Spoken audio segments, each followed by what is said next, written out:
नवी मुंबई महानगरपालिका क्षेत्र में बढ़ती नगर समस्या और प्रशासन की अनदेखी के खिलाफ महाराष्ट्र नवनिर्माण सेना अब आक्रामक मुद्रा में आ गई है। खासतौर पर तुर्भे क्षेत्र में नागरिक सुविधाओं की भारी कमी और विकास कार्यों की अनदेखी को लेकर आज मनसे ने मनपा मुख्यालय पर जोरदार मोर्चा निकाला और सीधे आयुक्त दालन के बाहर धरना आंदोलन किया। आम्ही काय इथं काय चहा प्यायला आयुक्तांकडे आलेलो नाही। विषय खूप गंभीर आहे आणि विषय इतका गंभीर आहे की तुर्भ्यामध्ये वारंवार आज 4-5 वर्षापासून आमचा विभाग अध्यक्ष आंदोलन करतोय, तिथं उपोषण केले। त्या व्यक्तीने का केलं म्हणून काय त्याच्या घरच्यासाठी लाडासाठी नाही केले, पण निवळ हे मृत्युमुखी पडतात रोज। त्यांच्या एरियामधून कोणाचे वडील आहेत, कोणाची आई आहे, कोणाचा भाऊ आहे, असे लोक मृत्युमुखी पडतात आणि ब्रिज होणारे हा ब्रिज बी 4 वर्ष झाला नाही।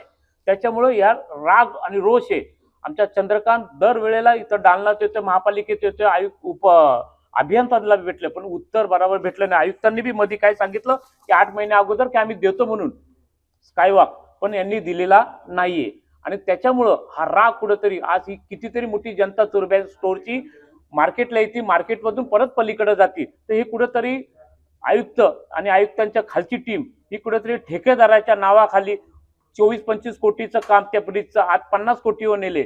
म्हणजे निवळ या ठेकेदारांसाठी महापालिका जन्माला आलेली, ही जनतेसाठी जन्माला आलेली नाही असा माझा आरोप आहे।